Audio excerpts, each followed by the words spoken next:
Bate-papo de graça com o pastor Querubino. Vamos ficar de pé, irmãos? Amém? Eu confesso, irmãos, que eu não conheço tanto assim o André Querubino. O conheço, a gente teve algumas oportunidades, ele esteve aqui já pregando uma vez, não é? Mas as credenciais suas é algo realmente que me encanta.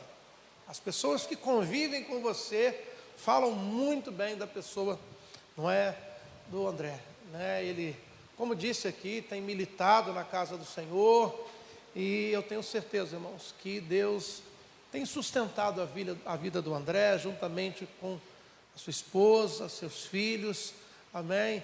Eu tenho certeza, irmãos, que ele veio aqui nessa noite para trazer uma palavra abençoadora, uma palavra ao nosso coração, nos fortalecendo, nos animando. E André, fica com toda a liberdade, como se você estivesse na sua igreja. É uma alegria, é um prazer com você, ter você conosco, né? Nós gostaríamos, né, de ter um quórum maior, mas a gente sabe o momento difícil que a gente está vivendo, não é? Mas eu creio que aqueles que aqui estão vieram para ouvir a voz de Deus e não sairão frustrados, amém? Vamos orar. Senhor meu Deus, eu quero, ó Deus, ó Pai, sem redundância, Pai, colocar o teu servo, porque eu sei, ó Deus, que ele já está nas tuas mãos. Mas eu quero que o Senhor, ó Deus, agora, Pai, faça fluir através da vida dele, ó Deus, a tua graça, o teu amor. Que ele seja, ó Deus, um canal, um instrumento de Deus, ó Pai, para falar com a tua igreja, Senhor. Queremos ouvir a tua voz, não queremos apenas ouvir o homem, mas aquilo que o Senhor irá falar através dos seus lábios.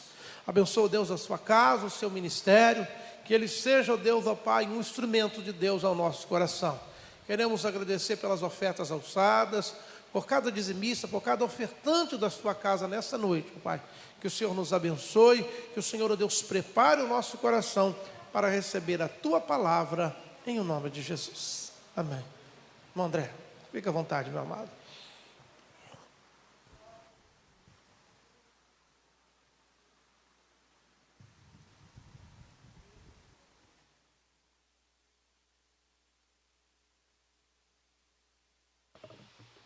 Amém? Irmãos, mais uma vez a paz do Senhor Jesus. Efésios capítulo 5, versículo 14 apenas. O texto que nós escolhemos nesta noite para estar meditando com os irmãos. Efésios capítulo 5, versículo de número 14. Amém. Glória a Deus. Podemos ler? Diz assim a palavra do Senhor: pelo que diz, desperta tu que dormes, e levanta-te dentre os mortos, e Cristo te esclarecerá. Mais uma vez, pelo que diz, desperta tu que dormes, levanta-te dentre os mortos, e Cristo te esclarecerá. Amém? Já foi orado, você pode sentar em nome de Jesus. Mais uma vez, é sempre um prazer, né, poder estar junto com os irmãos. Nós, há 14 anos no campo missionário, nunca tiramos férias. Sempre que viajamos em compromisso pela igreja. E este ano, o reverendo Luciano nos exigiu que tirássemos umas férias, né? Eu não sei como é que funciona isso, porque a gente não consegue parar. Mas sair lá do meu ambiente, né, moro próximo à igreja, e não ir à igreja fica difícil, não é verdade? Eu falei, então vamos passear lá em Campos, rever os irmãos. Tenho grandes amigos aqui nesta cidade, né? Deus tem me agraciado com esta bênção, em nome de Jesus. Irmãos, hoje é um culto voltado para missões. E o Senhor me deu algo, um despertamento para nós, né? Eu havia feito meu esboço direitinho lá no meu tablet, né? Aquela coisa toda. Ontem tivemos um dia agradável. Quando eu cheguei, eu comecei a ficar incomodado para passar aquilo para o papel. E comecei a passar aquilo para o papel. E na madrugada Deus me despertou de novo. E eu voltei lá para a mesa e começamos a colocar aquilo ali. Deus começou a falar conosco. né? E hoje pela manhã eu transcrevi novamente, e agora nós estamos aqui para a glória do Senhor, né? Entendendo que é Ele quem tem nos comissionado, nos chamado e salva a nossa vida pelo poder que há no nome de Jesus, né? Então nós intitulamos esta mensagem, como hoje é culto de missões, a igreja que dorme não promove missões. Ou seja, a igreja que dorme, ela não só não promove missões, como não promove nada, né? E muitas vezes ela acaba até atrasando o mover de Deus na vida de muitas pessoas. Esse texto que nós lemos, ele tem 3 assuntos distintos. O primeiro, ele trata do sono espiritual. O segundo, ele fala da morte espiritual. E o terceiro, ele diz do conhecimento espiritual. Mas a mensagem que eu quero me ater nesta noite está ligada ao sono espiritual. Eu fiz algumas pesquisas e, segundo a ciência, o sono, ele é o repouso causado pelo adormecimento dos sentidos. Ou seja, quando nós estamos dormindo, nós não temos controle daquilo que está acontecendo à nossa volta. É muito importante isso. É claro que o sono espiritual, ele não está ligado diretamente ao sono natural, porque a primeira fase do sono, que são 5, a primeira fase do sono é a sonolência. E na sonolência é muito fácil alguém ser despertado. A segunda fase do sono leva de 5 a 10 minutos, e aí começam os ritmos cardíacos a desacelerarem, né? A diminuírem, os músculos começam a relaxar e a temperatura do corpo começa a cair. A partir daí, vem a terceira e a quarta fase, que leva de 40 minutos a 50, 60 minutos, que é o sono profundo. E nesta fase de sono profundo, é muito mais difícil que alguém se consiga ser despertado, né? Tem gente que tem um sono pesado, que às vezes o mundo cai ao seu lado e não consegue despertar de jeito nenhum. Não sei se alguém é esse, né? Pois é, leva uma cama, mas não consegue despertar de jeito nenhum.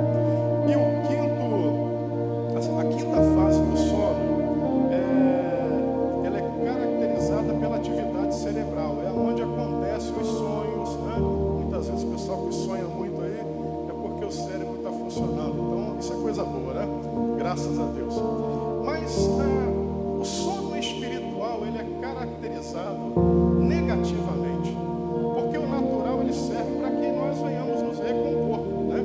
É necessário, assim como hoje nós temos aí muitos aparelhos eletrônicos que a gente usa o dia inteiro, depois tem que colocar lá no carregador. O sono é mais ou menos isso aí, uma recarga, um descanso, um repouso, né? Mas o sono espiritual, ele simboliza a desatenção, né? Ele simboliza a desatenção, a distração com as coisas de Deus. Então, a igreja que ela está dormindo, ela dificilmente ela vai perceber o mover de Deus, aquilo que Deus está fazendo. Hoje, quando eu cheguei aqui, começando os louvores, a entrar nesse lugar, a gente sente algo diferente, né? A gente sente através dos louvores, através dos testemunhos, da oração, né?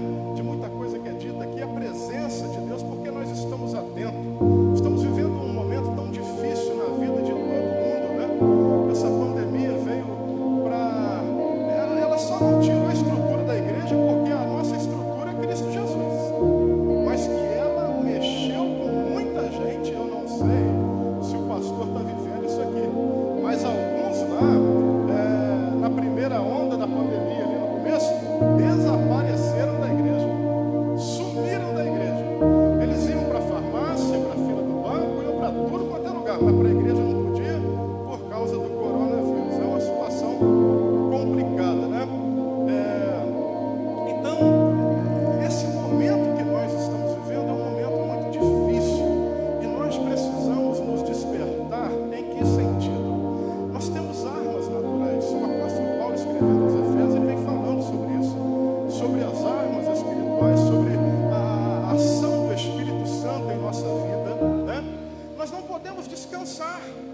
este não é o momento de correr da igreja.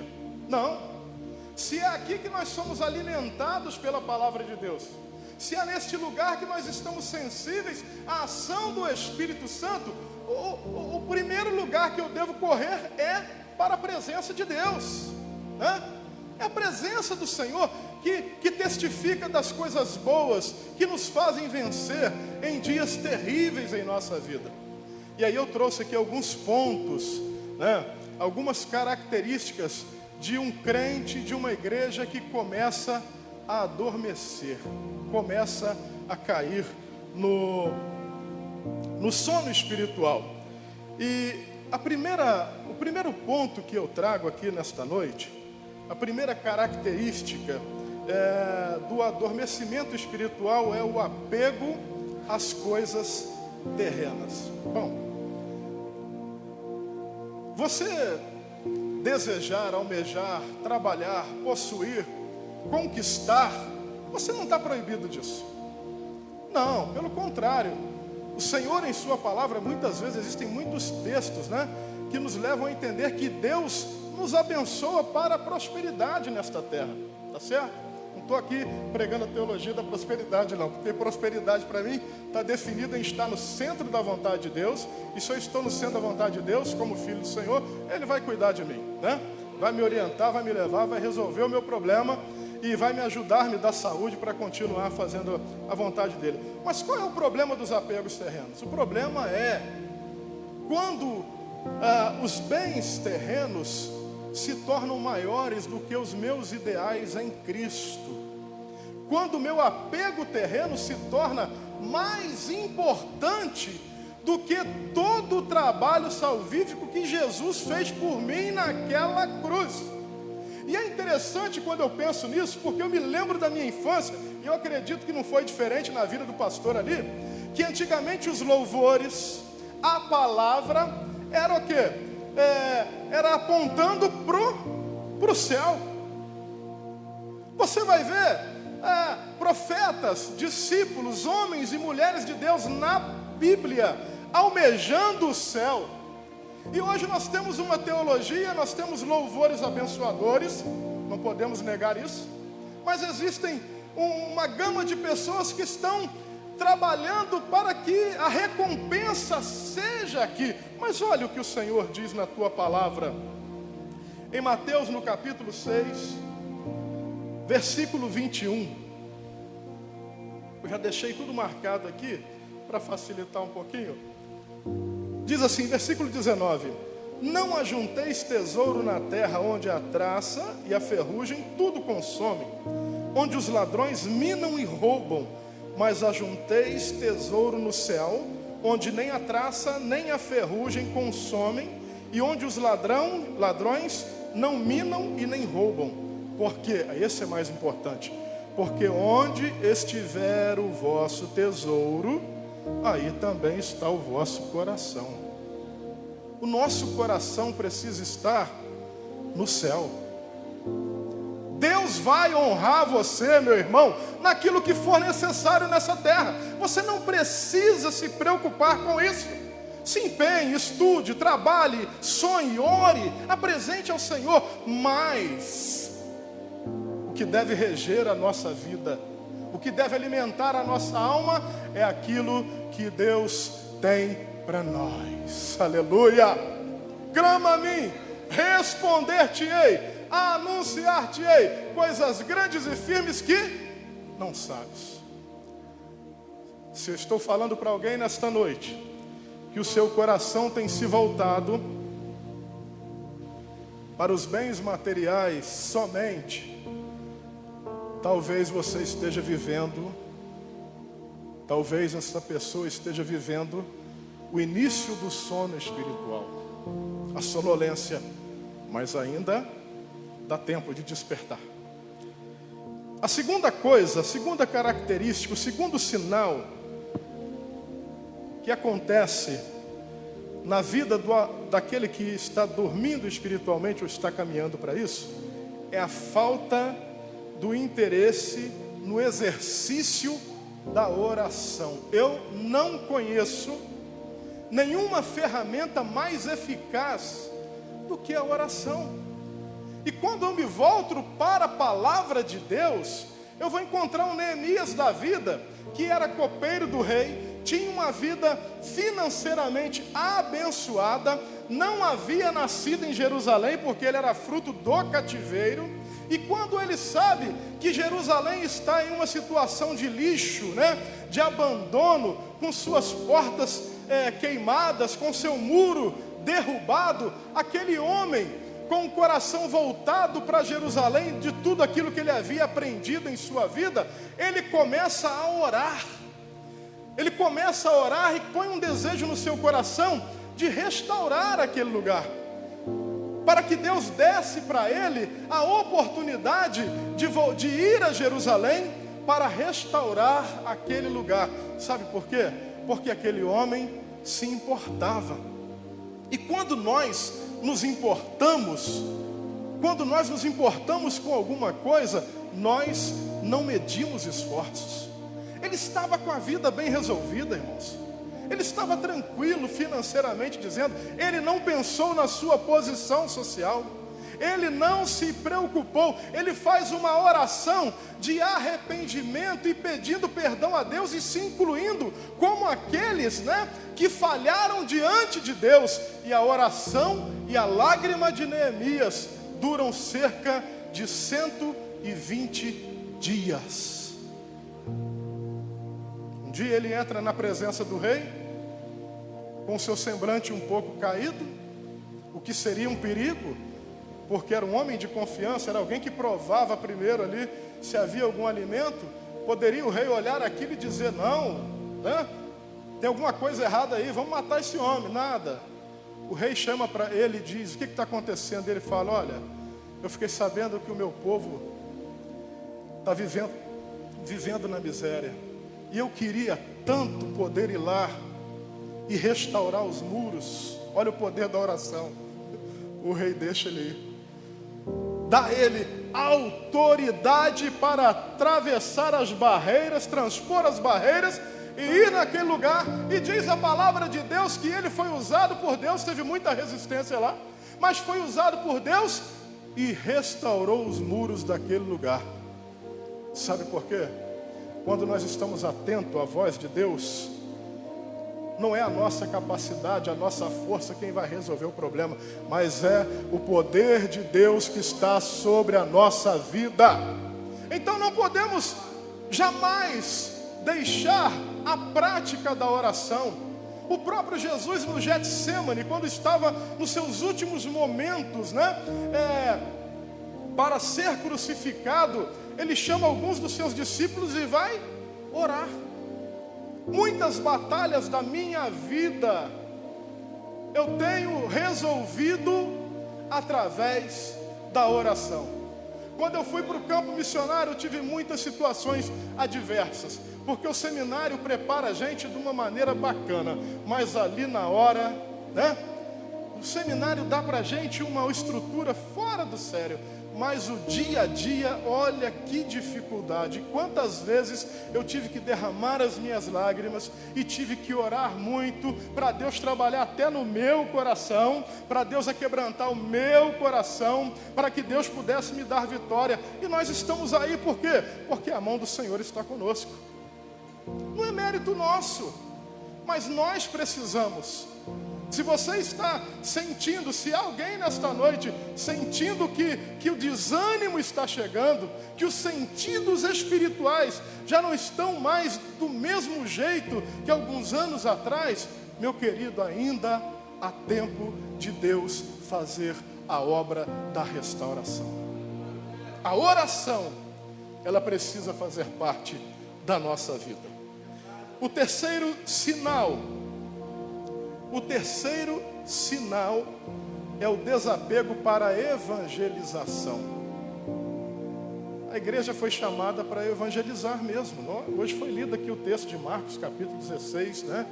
15, 16, 17. Nós somos chamados para anunciar àqueles que estão lá fora a graça que o Senhor fez em nossa vida, irmãos. Isso não é para ficar conosco. Eu estou trabalhando lá em Volta Redonda no carro do aplicativo, estou trabalhando na 99, né? E eu não consegui, pastor, separar o motorista do aplicativo do ministério pastoral, porque 90% das pessoas que entram no meu carro, elas precisam de uma palavra e elas já vão entrando como se me conhecessem há muito tempo. E eu falei, eu estou trabalhando, então eu preciso anunciar. Existem muitos projetos missionários, né? Nós temos um casal, não sei se o pastor sabe, mas eu acho que o senhor conhece. Nós temos um casal que está numa cidade chamada Santa Rita do Ibitipoca. E a missionária que está lá, ela tem um tumor na cabeça. Quase muita gente não sabe disso. Lá. E eu vejo aquela mulher trabalhando. E ela precisa tomar uns remédios caros, fazer um tratamento, sabe? E eu vejo ela trabalhando, fazendo trabalho com crianças, o marido evangelizando, e sempre com um sorriso no rosto. Quando nós vamos visitá-la, claro que há aquele momento de comoção, que a gente reúne, ora, dá uma palavra de incentivo, mas nem o tumor parou aquela mulher. Ela poderia estar agora dizendo, eu já estou com isso aqui mesmo, Senhor, estou fazendo a tua obra. Né? Não, a evangelização não para, sabe por quê? Porque trabalhar para Deus, eu entendo isso na minha vida, é o que me mantém vivo. Fazer a vontade de Deus não é pelo dinheiro não, irmãos. Até porque, se você vai pastorear pensando em dinheiro, você pode esquecer. Porque não é bem assim que a coisa funciona, não. Mas quando você vê pessoas sendo transformadas pelo poder da evangelização, pelo poder de Deus, pelo poder de Cristo que há em nós, isto é gratificante, isso nos ensina a continuar, a prosseguir, nos estimula a prosseguir ainda mais. Há projetos missionários aqui, há projetos evangelísticos aqui. Se envolva, porque eu aprendi uma coisa na minha vida: quando você abaixa para ajudar alguém que está caído, você levanta junto com ele. Em Teófilo Otoni nós conhecemos uma moça que era prostituta mesmo. Em pouco tempo nós a evangelizamos, em pouco tempo ela batizou, em pouco tempo nós casamos ela na igreja, já viemos embora em 2017 e o casal está lá trabalhando para Jesus. Que coisa melhor do que essa? Não podemos dormir nesse ponto. Nós estamos vivendo um momento difícil em que pessoas da nossa família, da nossa cidade, da nossa rua estão descendo à sepultura. E é nesse momento de crise que Deus está chamando a igreja para continuar marchando. Quando Moisés falou com Deus, o povo está aí, o mar está ali na frente, o que eu faço? O Senhor fala, diga o povo que marche. Não é para parar. Eu vou parar porque o corona, porque não sei o quê, porque, meu querido, eu aprendi uma coisa com o ex-vice-presidente da República, José de Alencar, que lutou contra o câncer muitos e muitos anos. Ele disse, o câncer não pode me matar, só Deus. A tua vida, a minha vida, a nossa vida, ela está segura nos braços daquele que tanto nos amou. Aleluia! E é a Ele quem devemos a adoração, é a Ele que nós temos que dobrar os nossos joelhos e contar os nossos medos. Posso chegar na presença de Deus apavorado, que eu tenho certeza que o Espírito Santo de Deus irá me consolar e me dar força para continuar a vencer. Aleluias, louvado seja o nome do Senhor. O quarto sinal do adormecimento espiritual é o desprezo pela palavra de Deus. Nestes anos que nós estamos vivendo, nós temos disposição para tanta coisa, né? Nós temos disposição para passar horas e horas nas redes sociais contando a nossa vida, expondo a nossa vida, as nossas fraquezas, para um mundo de pessoas.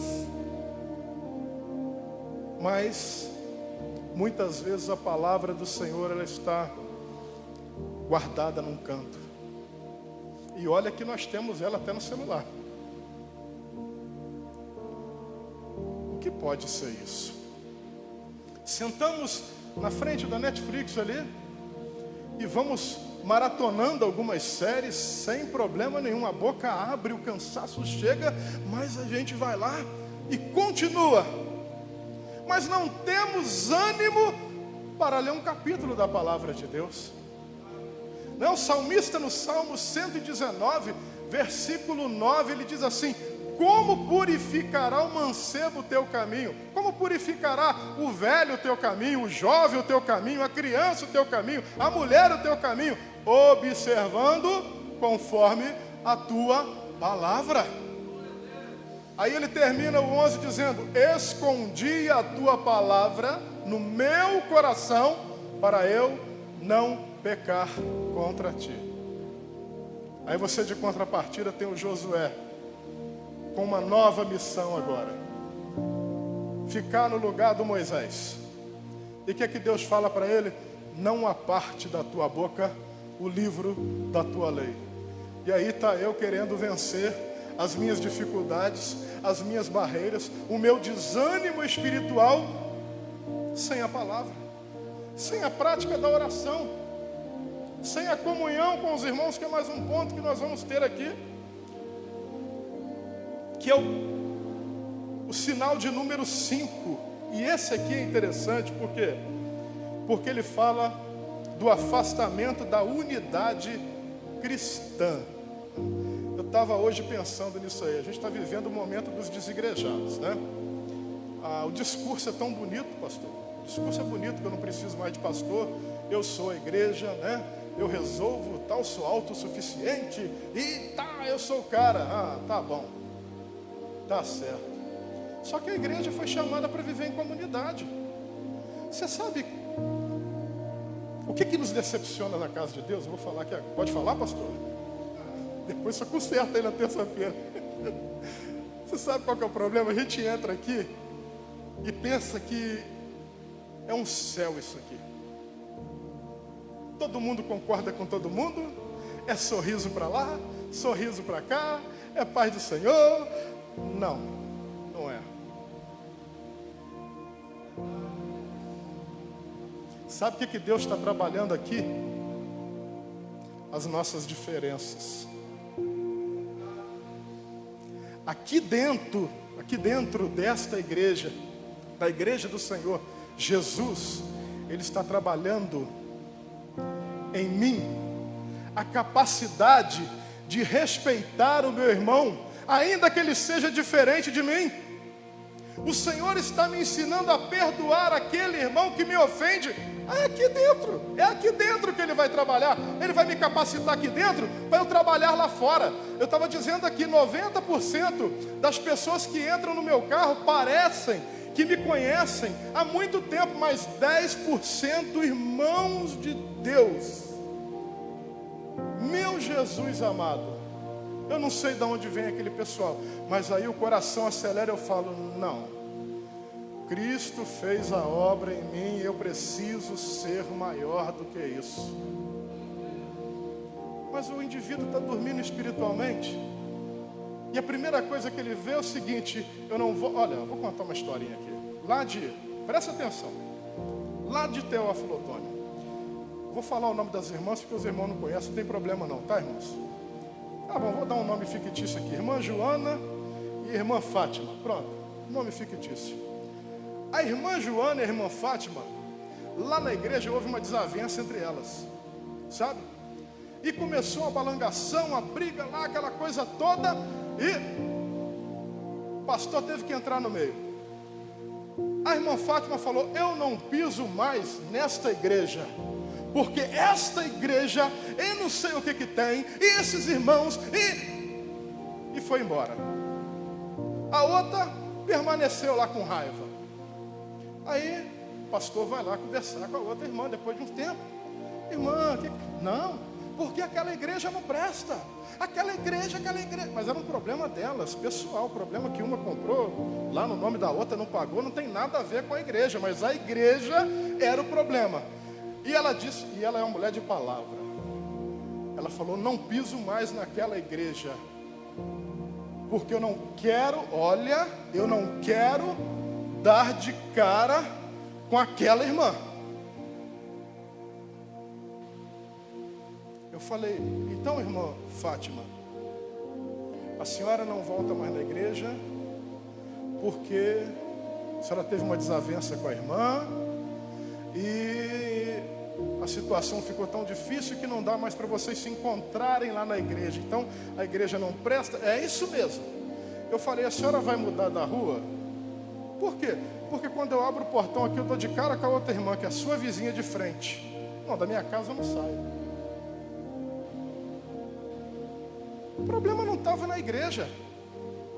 O problema estava aqui, ó, em não conseguir perdoar. O problema estava aqui em não aceitar a diferença do outro. E é aqui nesse lugar que o Senhor vai trabalhar essas diferenças, meu irmão e minha irmã. É aqui nesse lugar.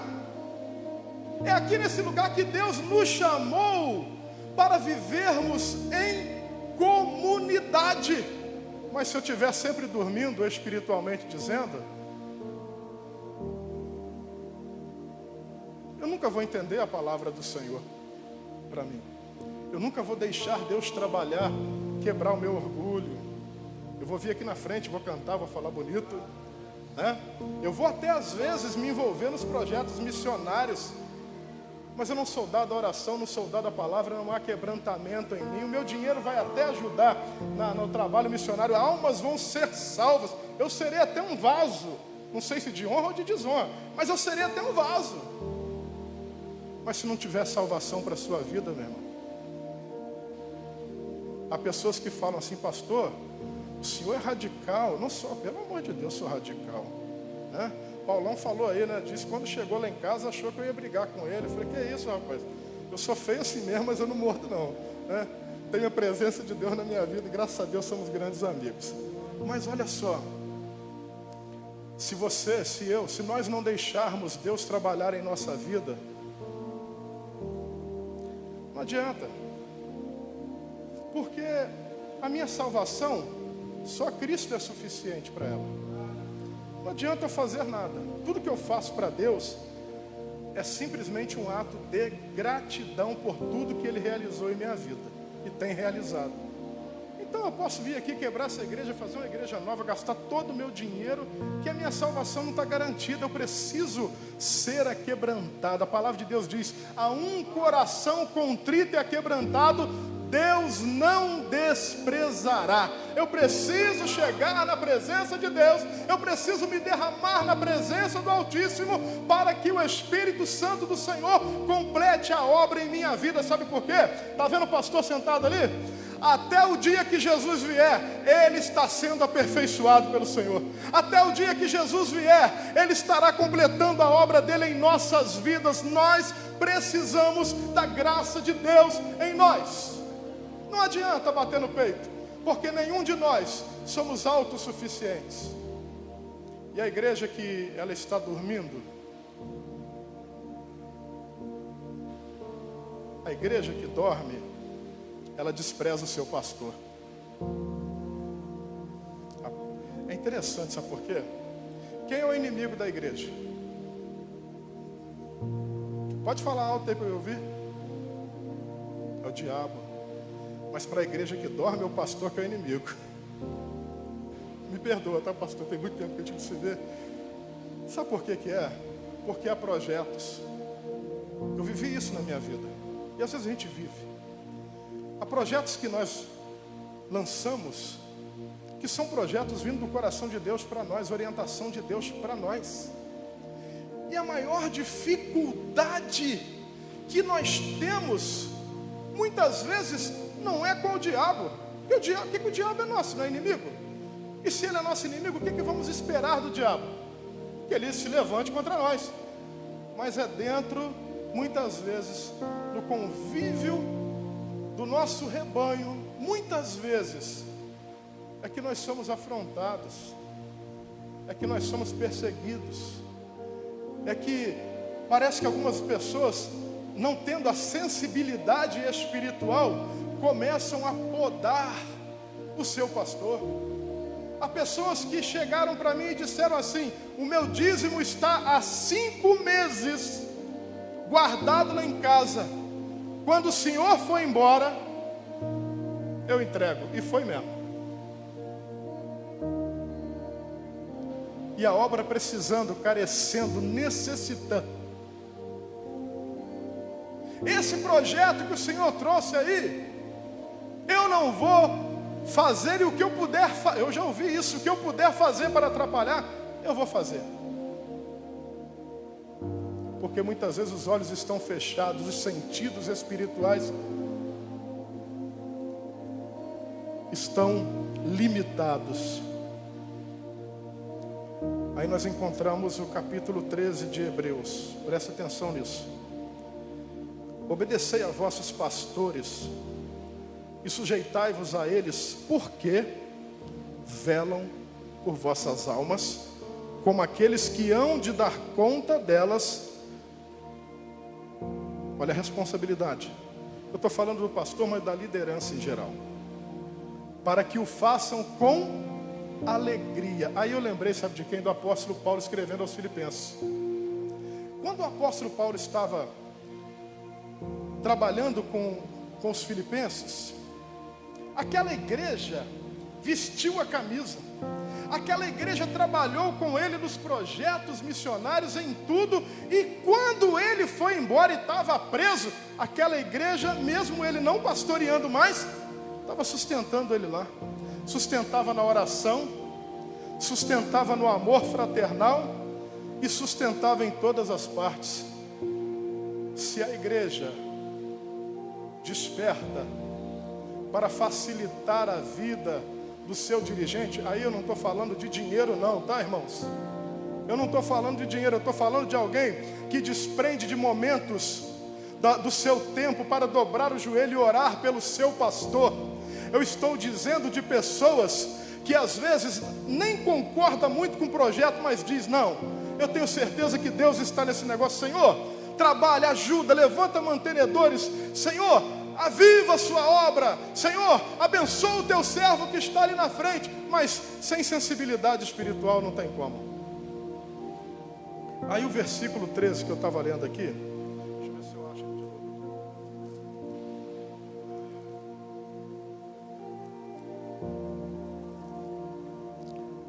Aí diz assim, ó: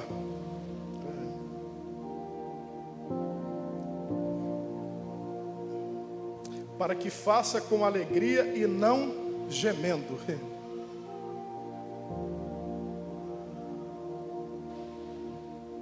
Dezembro, olha, eu fiquei 1 ano na igreja de São João del Rei. 1 ano. Chegamos lá, a igreja tinha 45 pessoas. Num período de tempo que nós estávamos lá, eu descobri que havia pessoas envolvidas em assalto, prostituição, adultério. Eu falei: meu Jesus, então a obra foi, o trabalho foi pesado. De repente a igreja, ficaram algumas pessoas, porque quando a gente chegava para ajudar, não era para botar para fora não, é para ajudar. Meu filho, você nessa condição não é bom, você está exercendo o ministério. Eu vou sair dessa igreja. E a gente chorava, porque sofre, né? Nenhum pastor quer ver o seu rebanho indo embora. Aí passou um pouquinho, 1 mês e pouco, 2 meses, a igreja começou a crescer de novo. Fechamos o ano, pastor, com a igreja cheia. Último dia do ano, nós fizemos 2 batismos, planejamos o retiro espiritual 2020, fizemos o último culto do ano, culto da virada, com a igreja lotada. Depois fizemos uma confraternização em cima da igreja, todo mundo feliz, e a gente mais feliz ainda em ver pessoas novas convertidas chegando na presença do Senhor. Aí no dia 2 de janeiro, o reverendo me liga e diz: pastor Querubino, eu preciso do senhor aqui ontem. Eu falei: pastor, mas eu só preciso que você obedeça. Eu não tive tempo nem de despedir da igreja. numa semana, num dia, nós estávamos rindo, nos alegrando, comemorando e planejando o nosso retiro espiritual, e no outro eu tive que chegar no culto, na hora da palavra, e tentar explicar aquilo que eu não conseguia entender, e demorei muito tempo ainda para entender. Mas o meu pastor falou para mim: eu preciso de você aqui.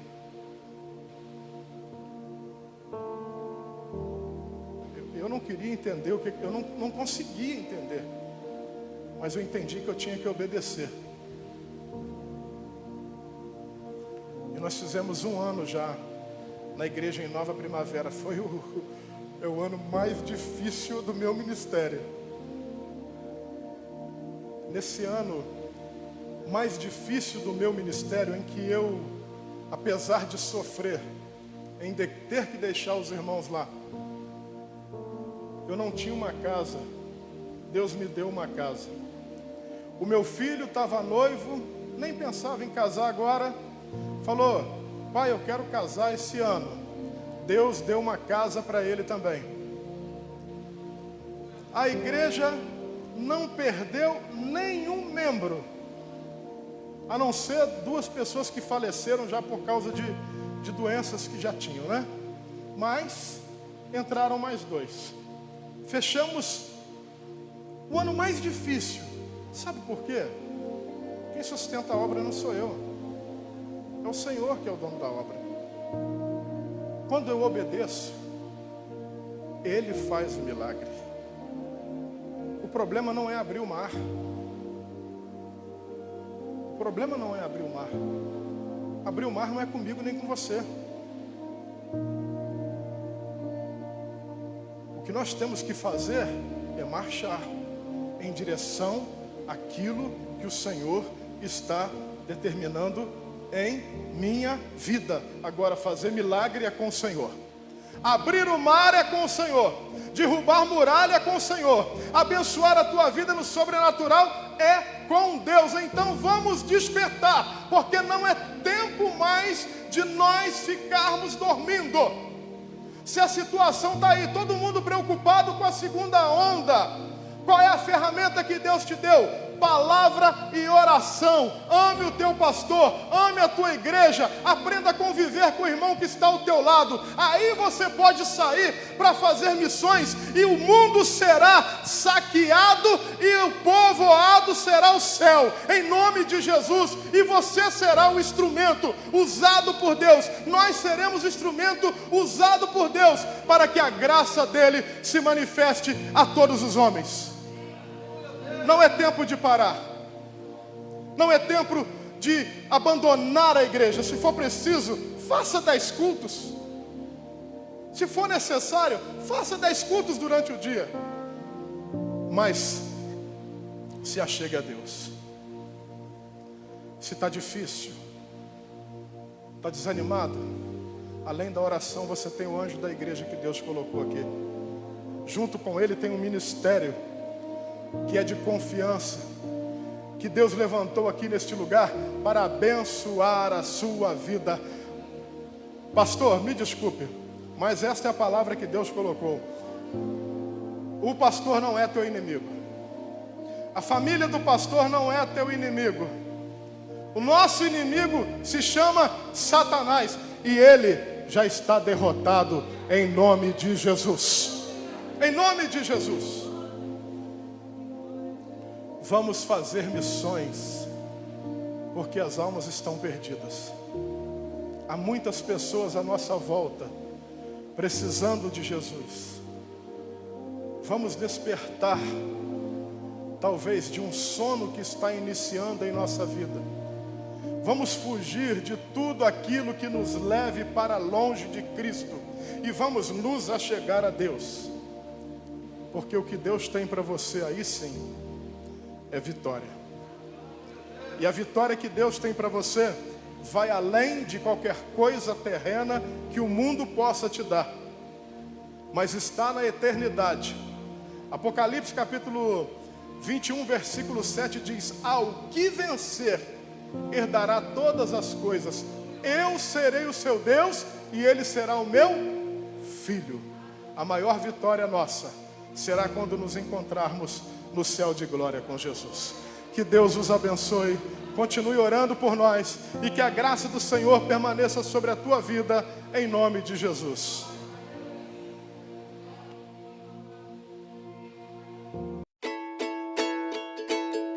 Bate-papo de graça com o pastor Querubino.